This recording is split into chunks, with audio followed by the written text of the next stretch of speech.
Hello again. I'd like to look at the idea of percent yield with you in this video. The idea of percent yield has to do with stoichiometry and the realities of a lab situation where we don't always make exactly as much of a product, for example, as stoichiometry would suggest that we should. Remember that anything we calculate with stoichiometry is based on everything going perfectly. It's based on molar masses from the periodic table. It's based on mole ratios from an equation that we've come up with. It's not based on real-life particles colliding, reacting, changing, giving us a product that's happening in real life. And of course, those molecules and atoms aren't aware of our equations and our periodic tables and our numbers and our own presence, so that they just react the way they react. And in the end, it turns out that we don't always get exactly as much as we'd expect because the reaction does what it does and isn't always 100% efficient and perfect. What we do with our calculations is sort of predicting the perfection situation. What happens in the lab isn't always quite the same thing. And that's what percent yield's all about. So to find percent yield, it's basically comparing how much would be produced if everything went perfectly to how much would be made in an actual experimental setting. In the lab, we might make an amount of product and compare that to what our stoichiometry suggested we should be able to make. In the questions that we see on paper, it's sort of more of a story problem where a hypothetical lab has been carried out by a hypothetical scientist, and that person's data is what's in front of us now. So as we look at percent yield, we're looking at sort of a scenario that's sort of we're the third person observing a real chemist doing a reaction and collecting a certain amount of product, or operating with a reaction that has a certain percent yield or percent efficiency that governs how much of the product we're going to make. And this is very real life and things in everyday life. Like at an ethanol manufacturing plant, they might know that a certain step in their process is 85% efficient, and that will help them to predict how much output they'll get from that process. Knowing that the reaction isn't perfect, they can sort of adjust their expectations based on history of that reaction and how efficient it's been in the past.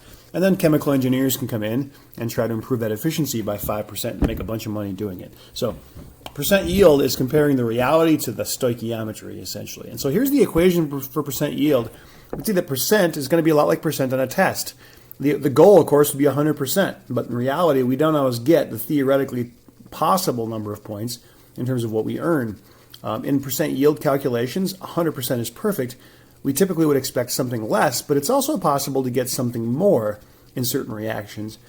If some of the reactant hasn't been completely converted to product, we can actually get 100% and more so for percent yield, or if there's water left behind in a reaction that wasn't fully dried out and that kind of thing. So 100% is best, less is expected, more is possible, but 100% is ideal. And it's not sort of like a test then where 100% is great, 105% is even better.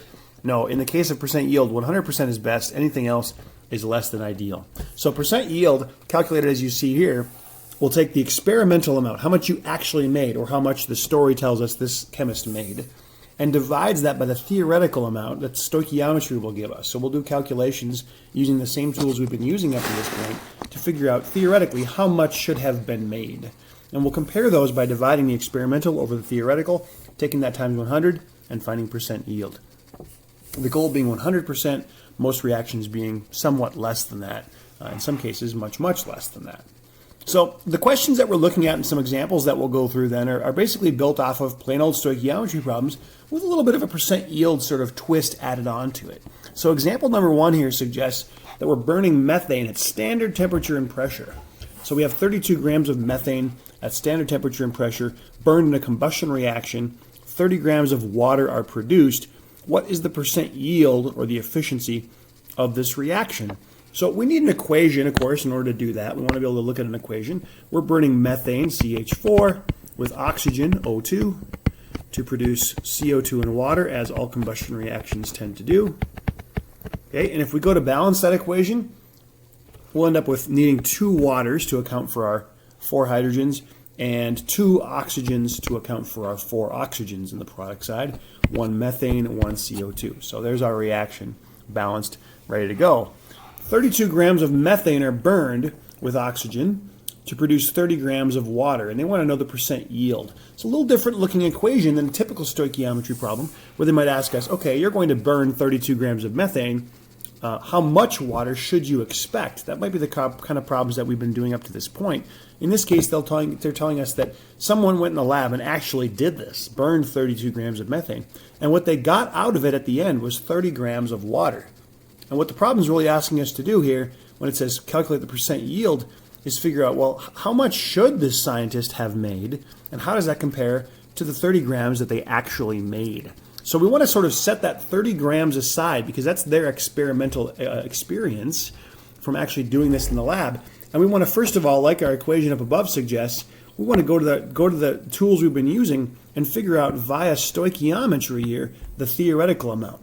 Okay, what they've given us here is the experimental amount. So that 30 grams is what's going to go in here as the experimental amount of product that was made in the numerator up there. So that's my experimental yield, as we call it. We need to find the theoretical yield using, as it says right here in the gray box, using stoichiometry. Okay, so we're going to do that first. Let's take a look at our stoich then. If we're going to burn 32 grams of methane in the presence of oxygen to make water, we're going to start out with methane and we're going to figure out how much water should I have made? How much water should I be able to make? So our process up to this point is just like the stuff we've been doing. We convert to moles. In CH4, there are 16.04 grams or so of methane in a mole. My next step is to relate the water and the CO2 to each other, right? The question's starting with methane and ending on water. So I'm going to take advantage of that 2-to-1 ratio from my balanced chemical equation and say that for every 2 moles of water that I make as a product, I will need to burn 1 mole of methane, CH4, as a reactant. So there's a 2-to-1 ratio there. And then since the question's operating in grams of water, we're going to go ahead and solve for grams of water. So for 1 mole of water, I want my units to cancel, so that goes in the bottom. There are 18.016 from my periodic table, grams of water per mole.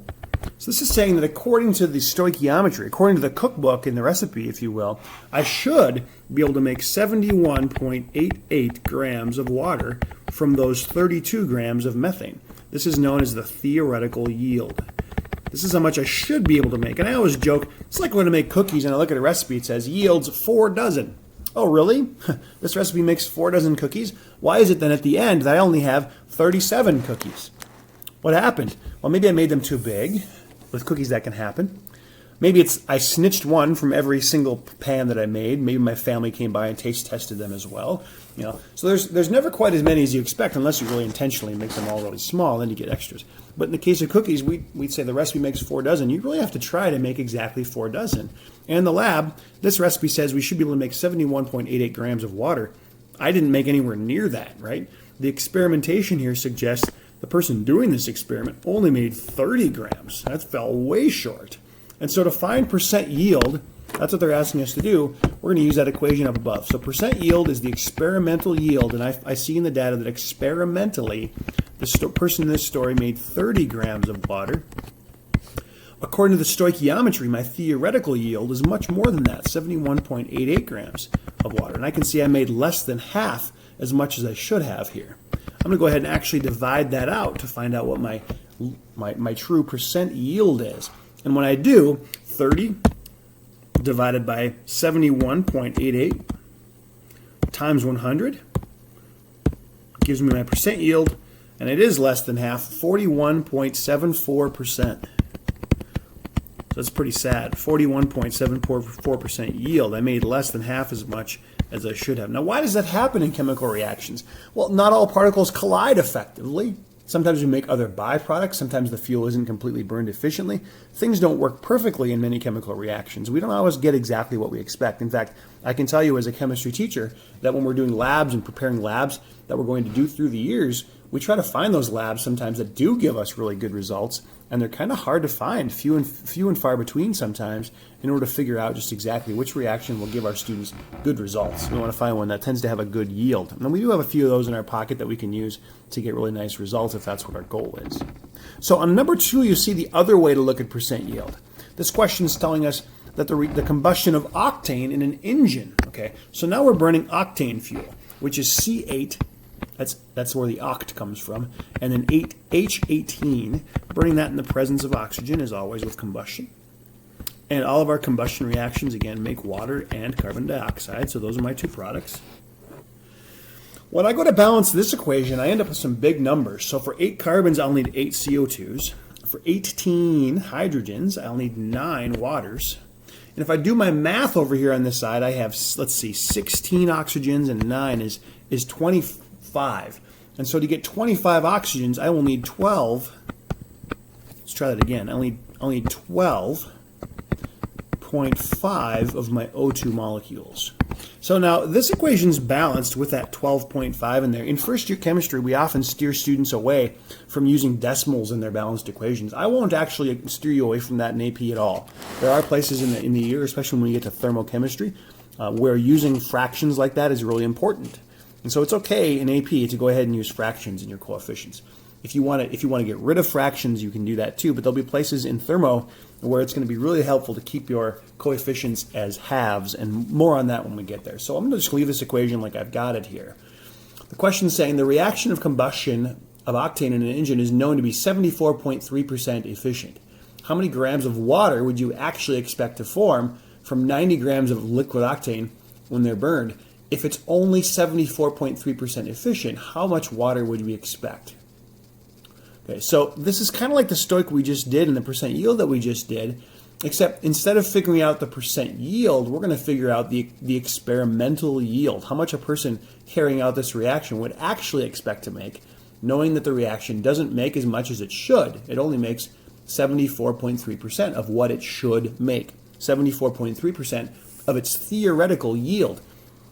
Which is what? Well, that's what we need to figure out first. Remember, as we set up above, theoretical yield here is the amount we get from stoichiometry. So we're going to do some stoichiometry here to figure out our theoretical yield. That'll go down here in the bottom of my equation, so theoretical yield will be filled in. We already know the percent yield. They gave it to us as 74.3%, so we know the percent yield. What does that leave? That leaves us the experimental yield to figure out. So our goal will be to do that. Find the theoretical yield via stoichiometry, then use the percent yield, which they gave us, to determine the experimental yield that we would expect to actually make, if we were burning those 90 grams of octane, as described here. So let's use our stoichiometry and do that. How much should we make? That's from stoichiometry. How much should we expect theoretically to make if we were 100% efficient, which most reactions aren't? Well, like the last time, we're going to go ahead and burn our fuel. So we have our C8H18, 90 grams of that. I'm going to burn that to produce some water. And so this equation is going to follow a very similar step process as the last one. I'm going to go ahead and convert my octane, C8H18, into moles. Add it up off the periodic table. That's 114.2 grams of C8H18 for every mole of octane. And then I'm going to go to my balanced equation. And again, like last time, we're trying to relate the octane, which has a 1 in its balanced equation, to the water, which has a 9 in its balanced equation.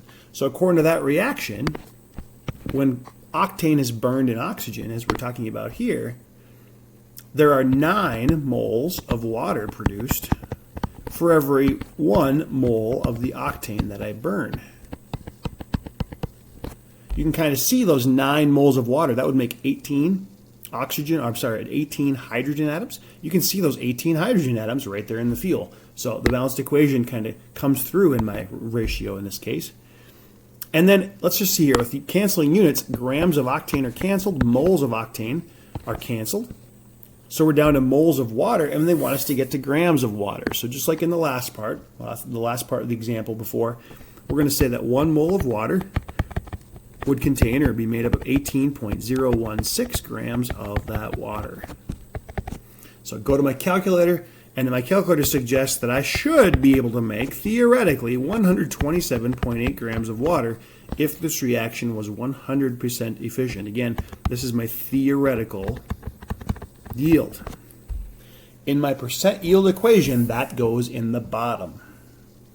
So let's set this thing up. What's my percent yield equation again? Percent yield, which we know here in this example, is 74.3%, equals experimental yield, and that's what we're being asked to find, how much you would actually make in your own experiment. So the experimental yield, and you can call that X if you'd rather, divided by the theoretical yield, which we just found from our stoichiometry, 127.8 grams of water.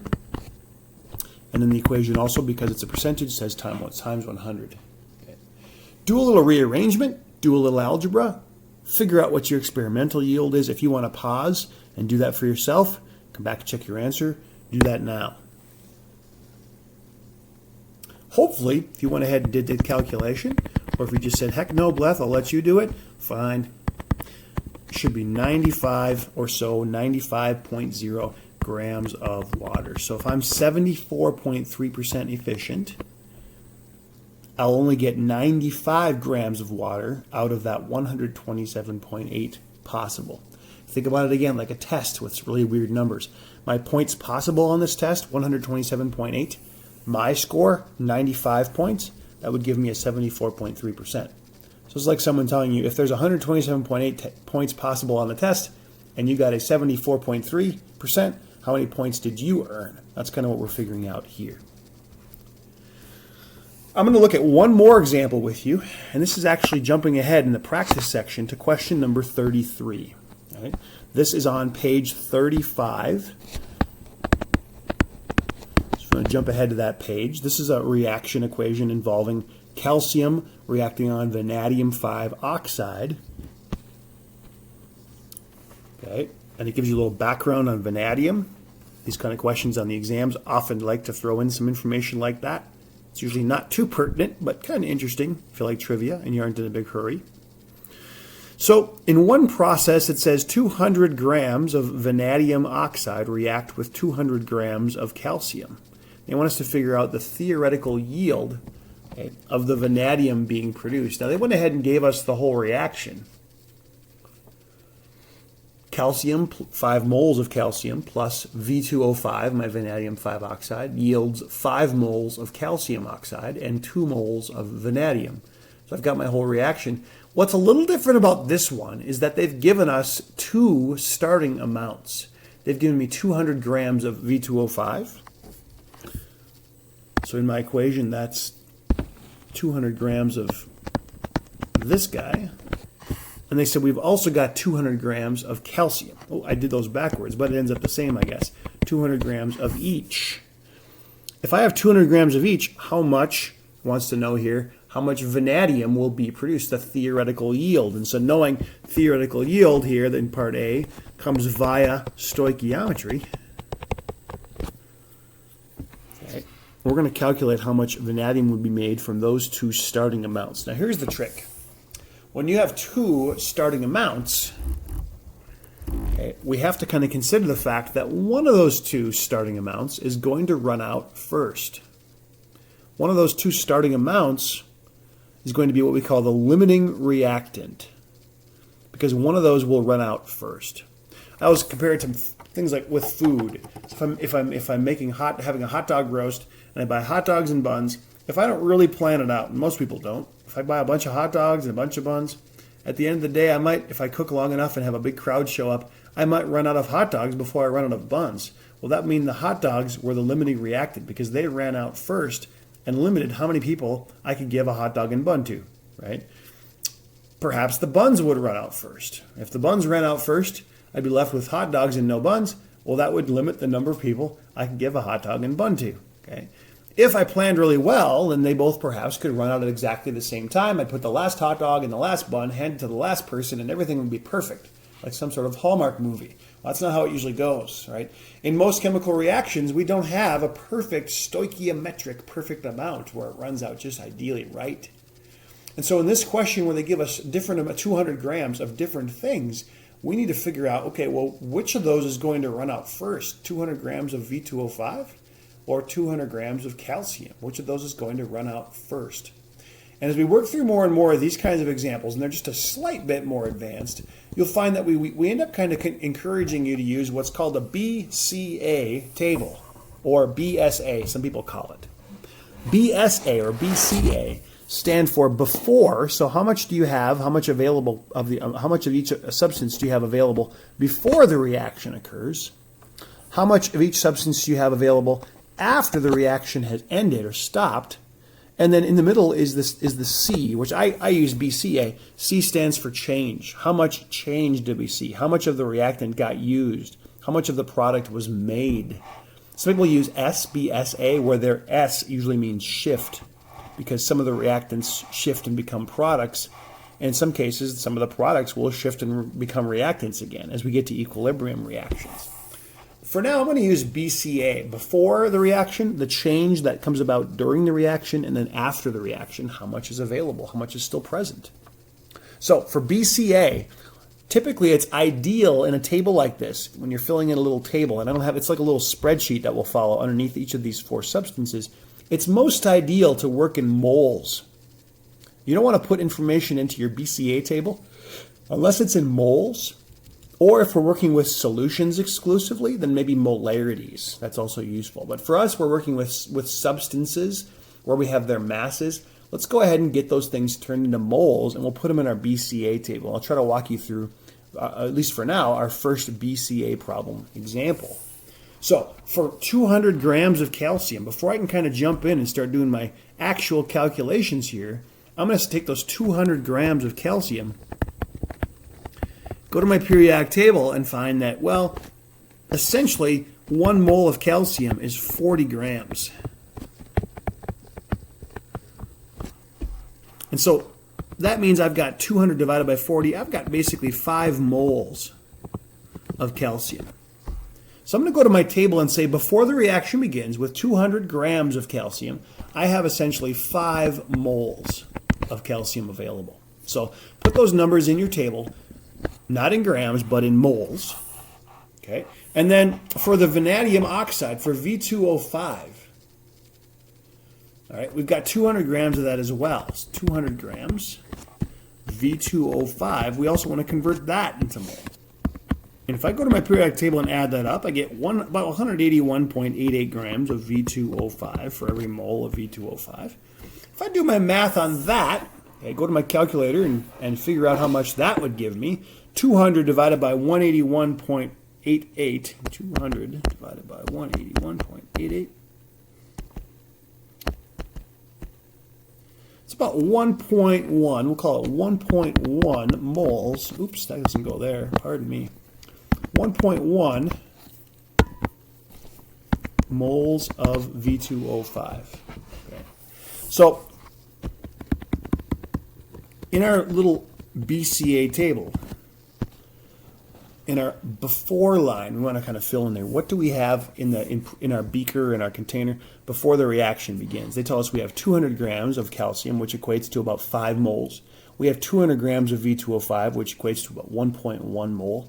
How much of the calcium oxide and vanadium product do we have? None, right? There aren't any products made yet. The reaction hasn't begun. This is before. So at the beginning, we have none of those. And at the end, we'll have some of those. At least that's the thought. What we need to figure out is which one of these two amounts on the left side here, which of these is the limiting reactant? Is it the 5 moles of calcium, or is it the 1.1 moles of V2O5? We want to look at that and recognize that in that equation they've given to us balanced, 5 moles of calcium will be used for every, well, there's not a number here, but it's an invisible 1, right? For every 1 mole of V2O5. They react in a 5-to-1 ratio. Calcium, for every 5 moles of calcium, will need 1 mole of V2O5, right? It's a 5-to-1 ratio. So if I look at my available amounts, I have 5 moles of calcium and 1.1 moles of V2O5. Well, the ratio says they're going to react 5-to-1, right? 5 moles of calcium will be used for every 1 mole of V2O5. And it's a pretty simple one. I will use up, then, based on that equation, I will use up all 5 moles of this. So I show that as subtracting or losing, using, consuming, whatever you like to say, 5 moles of calcium. And for every 5 moles of calcium that I use, I will also use 1 mole of V2O5, right? It's right there in those coefficients, 5-to-1. I will use all 5 moles of my calcium, and at the end I'll have none of it left. Of the 1.1 moles of V2O5 that I started with, I'll have only 0.1 moles left. Okay? Almost all of it got used up. And so because all of the calcium gets used in this example, in our 5-to-1 ratio of consumption of our reactants, because all the calcium is gone, we would call calcium the limiting reactant because it got used up. Okay, Ca, calcium, is my limiting reactant because it was completely consumed and used up. And we say limiting because the reaction stops when that runs out. When calcium is used up, the reaction stops, and so the calcium limits how long the reaction can go on and how much product can be made. Okay, so limiting reactant gets its name because it limits how long the reaction will proceed. While we have a little bit of V2O5 left, there's a little bit of it left, and even if it's just a small fraction of a mole like we have here, there's a little bit of that left, what we say, in excess. So this is my excess reactant. I have a little bit of V2O5 left over. V2O5 is my excess reactant because I have a little bit of it in excess. So just to finish out my table, how much product will we make? We'll go back to my ratios. It's a 5 calcium moles for every 5 moles of calcium oxide, a 5 to 5 ratio. For 5 of these calciums, I'll make 5 of these calcium oxides. So if I use 5 moles of calcium in the reaction, I will make 5 moles of calcium oxide in the reaction. And according to my equation up above, if I use 5 moles of calcium, I will make 2 moles of vanadium. So for every 5 moles of calcium that I consume, I will gain 2 moles of vanadium.